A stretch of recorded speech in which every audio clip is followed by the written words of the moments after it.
আসসালামু আলাইকুম প্রিয় দর্শক। রাষ্ট্রপতি পদ থেকে মোহাম্মদ শাহাবুদ্দিন চুপ্পু যখন পদত্যাগ করলেন, তখন অনেকের মধ্যে কিন্তু আমরা উচ্ছ্বাস দেখতে পেয়েছি, আনন্দ দেখতে পেয়েছি, রাজপথে নামতে পর্যন্ত দেখতে পেয়েছি। তাদের দাবি ছিল যে তার পদত্যাগের সাথে সাথে তাকে যেন গ্রেপ্তার করা হয়, আইনের মুখোমুখি করা হয়।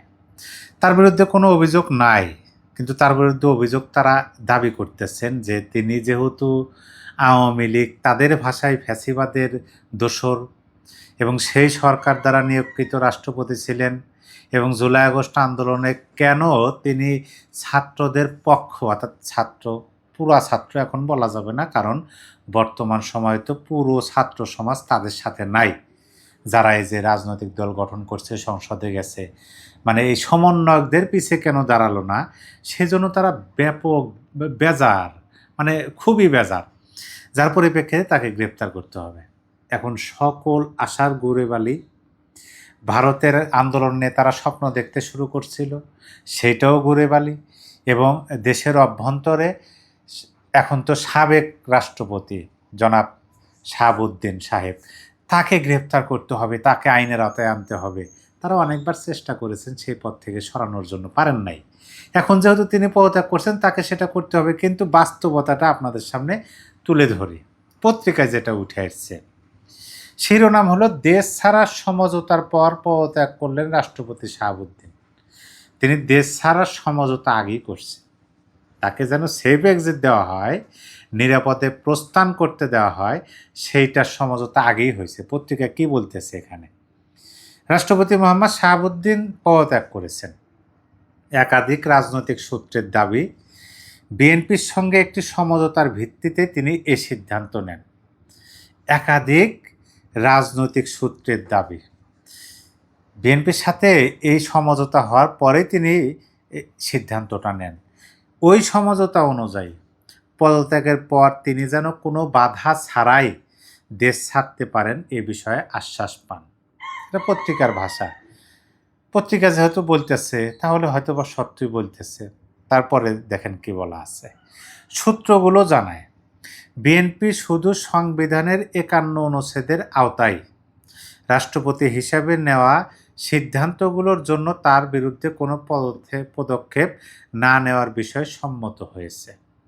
তবে রাষ্ট্রপতি হওয়ার আগে তার বিরুদ্ধে থাকা কোনো মামলা বা বিতর্কের দায় নিতে রাজি নয় দলটি। রাষ্ট্রপতি হওয়ার পূর্বে তার বিরুদ্ধে কোনো মামলা ছিল কিনা আমাদের জানা নাই, মামলা ছিল কিনা, তবে সেটার দাবি সরকার নেবে না। আমি শুধু পড়ে আপনাদের শোনাই, তারপরে কথা বলতেছি।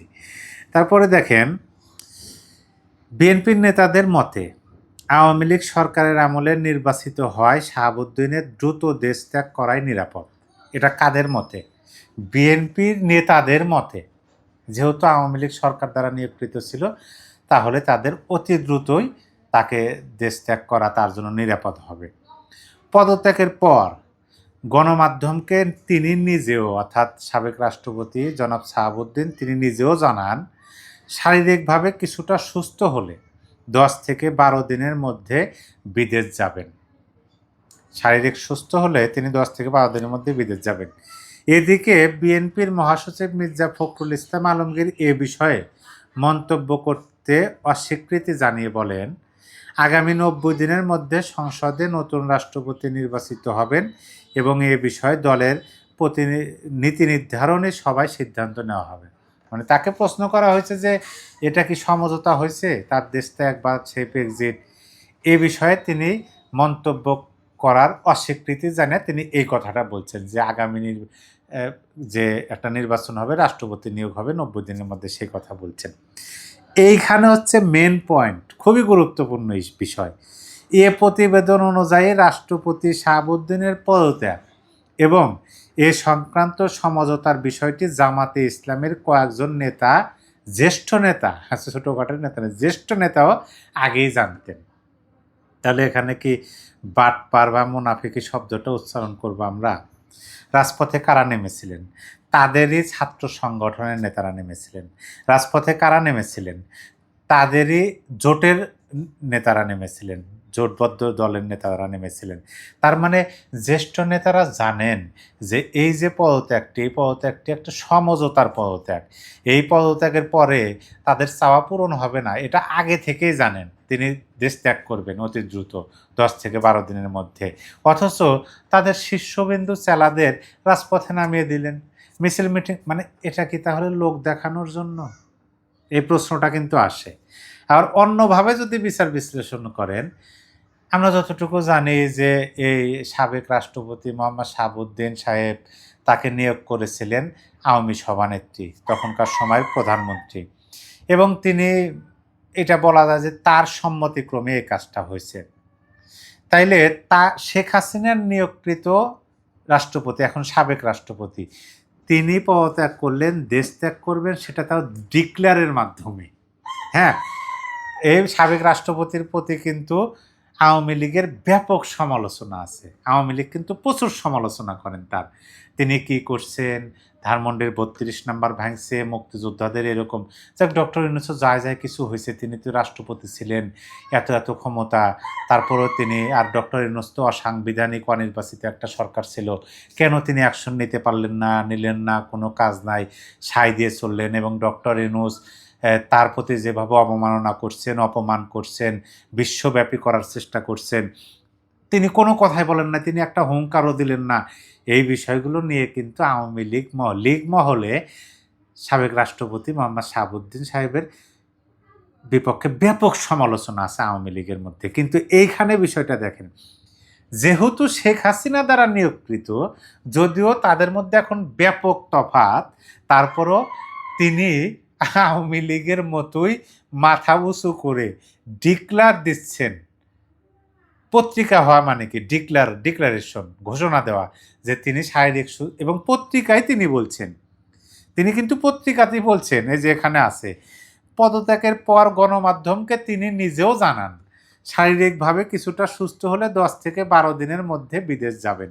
তার মানে তিনি ঘোষণা দিলেন, ডিক্লার দিলেন যে আমি যদি সুস্থ হয় 10 থেকে 12 দিনের মধ্যেই বিদেশ যাব। যারা বিচার দাবি করতেছেন তাদের কি অবস্থা, মানে চতুর্দিকে তারা যেদিকে তাকাচ্ছে সেদিকে তাদের হাহাকার, তাদের যে ভবিষ্যৎ অন্ধকারের দিকে যাচ্ছে, এটা কিন্তু তারাও বুঝতে পারতেছেন। কেন এরকম হচ্ছে? অতীতের কথা বলতে হয়, আমি অতীতের কথা বেশি বলবো না, তবে এইটুকু শুধু বলি যে কর্মের ফল তো ভোগ করতেই হবে। যতই হম্পজম্প লম্পঠম্প দিক, গড়াগড়ি খাক ডিগবাজি দিক, তারপরেও নিজের কর্মের ফল তো নিতে হবে। তারা ছিল সাধারণ ছাত্র শিক্ষার্থী, ম্যাটিকুলাসলি, আমি আর একটা ভিডিও নিয়ে আসতেছি কিছুক্ষণের মধ্যেই, এত টাকার মালিক হয়ে গেছেন, এবং মানুষের সাথে বেয়াদবি যে করা, কোন মহলে তিনি তার অসভ্য আচরণ করেননি, এগুলোর ফল ভোগ করতে হবে না তাদেরকে? সেইটা এখন তারা বোধহয় কিছুটা হলেও বুঝতে পারতেছেন যে কাজ হচ্ছে না, কোনো দিকেই কাজ হচ্ছে না। ভারতের ওইটাও আশা নিরাশা, রাষ্ট্রপতির বিচার, রাষ্ট্রপতি পদত্যাগ নিয়ে কত কি। এখন তো তাদের খুশি হওয়ার কথা যে ফ্যাসিবাদের দোষর রাষ্ট্রপতি পদ থেকে গেছে, কিন্তু দেখবেন তারা খুশিও হতে পারতেছে না, পারবে না। কেন খুশি হতে পারবে না? কারণ ওই যে তারা যেটা চায় সেটা তো সম্ভব না। তিনি পদত্যাগ করুক আর যাই করুক, তিনি একজন সাবেক রাষ্ট্রপতি, সাবেকের অনেক মূল্য আছে, মূল্য দিতে হয়। সাবেক প্রধানমন্ত্রী, তারও মূল্য আছে।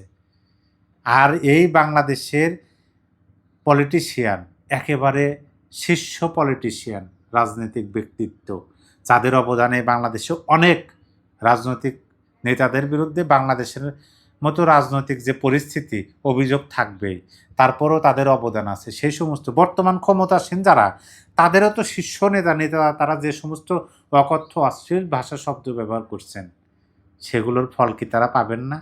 প্রিয় দর্শক, এ বিষয়ে আপনার কিছু বলার থাকলে কমেন্ট বক্সে লিখে জানিয়ে দিতে পারেন।